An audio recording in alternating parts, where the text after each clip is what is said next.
ఇక ఆంధ్రజ్యోతిలో చూస్తే వాళ్ళు పాకిస్తానీలేనట. పోలీసులు విడుదల చేసిన పహల్గాం దాడి ఉగ్రవాదుల ఊహా చిత్రాలు.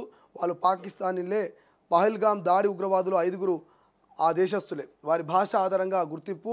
దాడిలో పాల్గొన్నది మొత్తం 7గురు. అందులో 2 స్థానికులు. దర్యాప్తు బృందాల వెల్లడి. ఉగ్రవాదుల ఊహా చిత్రాలను విడుదల చేసిన పోలీసులట. నిఘా వర్గాలు హెచ్చరించిన భద్రతా దళాల వైఫల్యం వల్లే ఉగ్రదాడట. సైనికుల దుస్తుల్లో వచ్చి 70 రౌండ్లు కాల్పులు. ప్రాథమిక దర్యాప్తులో వెల్లడి. ఇక కాశ్మీర్లో 56 మంది విదేశీ ఉగ్రవాదులట. అత్యధికులు లష్కర్ ముష్కిల్లేనట. ఖాళీ అవుతున్న కశ్మీర్ విడుతున్న పర్యాటకులు. దాడికి నిరసనగా జమ్మూ కాశ్మీర్లో బంద్. మొదటి పేజీలు నలుపు రంగులతో ప్రచురించిన స్థానిక పత్రికలు. ఇక మరో ఉగ్రదాడి జరిగే ప్రమాదం అంటూ నిఘా వర్గాల సమాచారం. రాష్ట్రాల్ని అప్రమత్తం చేసిన కేంద్రం. దాడితో సంబంధం లేదంటూ పాక్ సరిహద్దులకు సైన్యం తరలింపు. కరాచీ నుంచి 2 మిలిటరీ విమానాలు. భారత్ ప్రతీకార దాడులపై భయపడుతుందట. ఇక సింధు జలాలు బంద్. 1960 నాటి సింధు జలాల ఒప్పందం అమలును నిలిపేసిన భారత్. వాఘా అట్టారీ సరిహద్దు చెక్పోస్టు తక్షణ మూసివేత. సార్క్ వీసా మినహాయింపు కింద పాకిస్తాన్లకు భారత్లోకి ప్రవేశం నిషేధం. ఇప్పటికే అలా వచ్చిన వారి వీసాలు రద్దు. ఈ వీసాపై వచ్చిన పాకిస్తాన్లు 48 గంటలు వెళ్ళిపోవాలి. భారత్లోని పాక్ హైకమిషన్ సలహాదారుల గుర్తింపు రద్దు.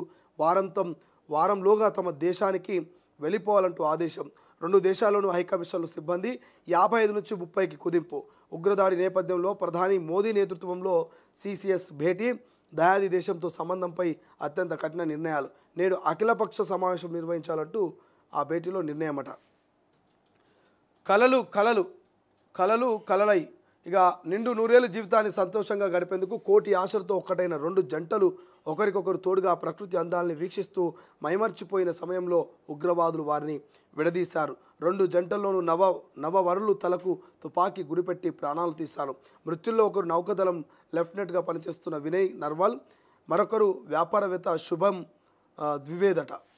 సో ఏది ఏమైనప్పటికీ మాత్రం మొన్న జరిగినటువంటి సంఘటన గురించి మీ అందరికీ తెలుసు. మొన్న సాయంత్రం లేట్గా వెలుగులోకి వచ్చినటువంటి సంఘటన గురించి.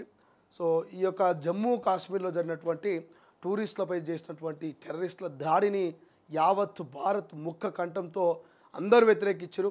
అక్కడ దాడిలో ప్రధానంగా హిందువులను టార్గెట్ చేయడం, హిందువులకు కూడా మొగాల్ని చంపడం, వాళ్ళు హిందువులా కాదా అని బట్టలు విప్పి చెక్ చేయడం, వాళ్ళని హిందువా కాదని అడగడం, వాళ్ళ ఐడి కార్డులు చెక్ చేయడం, ఇవన్నీ నిజంగా చాలా బాధ అనిపిస్తూ ఉన్నాయి. ఒక్కసారిగా 30 మంది ప్రాణాలు కోల్పోయినాం, ఇతరులు గాయాల పాలయ్యారు. చాలామంది ఫ్యామిలీలు భయాందోళనలతో అక్కడ వాళ్ళ భర్త వాళ్ళ భార్యల డెడ్ బాడీలన్నీ కూడా వదిలేసి అడవిలోకి వెళ్ళి ఇండియన్ ఆర్మీని చూసి కూడా వాళ్ళు భయపడ్డారు. వీళ్ళు ఎక్కడ పాకిస్తాన్లో ఇండియన్ ఆర్మీ డ్రెస్లో వచ్చి కాలుస్తూ ఉన్నారు అని చెప్పేసి భయపడి వాళ్ళు భయాందోళనకు చెందినటువంటి పరిస్థితి. సో ఇక ఈ స్టోరీ అంతా మీకు తెలుసు.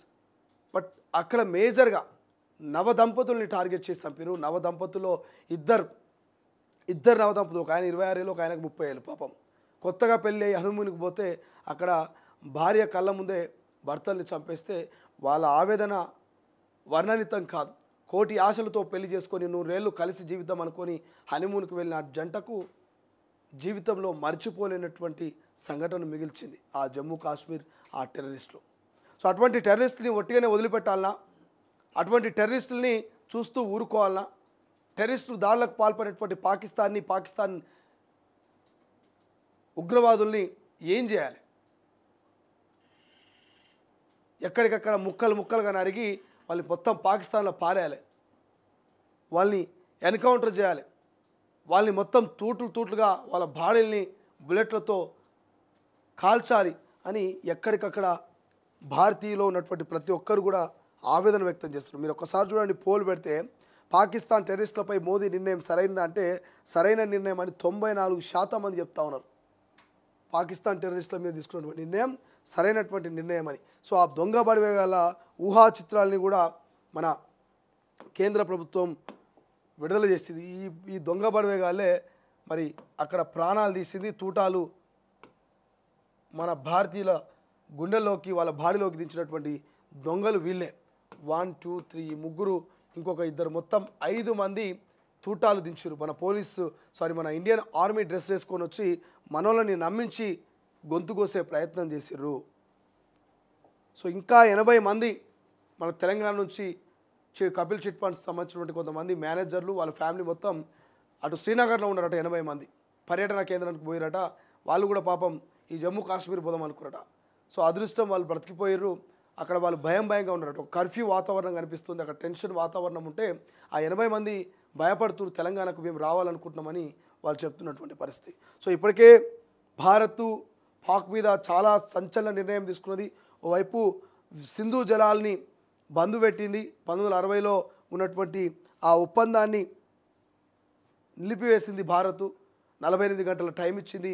ఇండియాలో ఉన్నటువంటి ఏ పాకిస్తాన్కి సంబంధించిన వాడు ఎవడైనా పాకిస్తాన్కి పారిపోవాలి, భారత్ను వదిలిపోవాలి, మీ వీసాలు రద్దు చేస్తున్నాం, ఎట్టి పరిస్థితుల్లో మీరు కనీసం బాగా అట్టారి సరిహద్దు చెక్ పోస్ట్ను కూడా మూసేసిరట, తక్షణమే మూసేసిరట.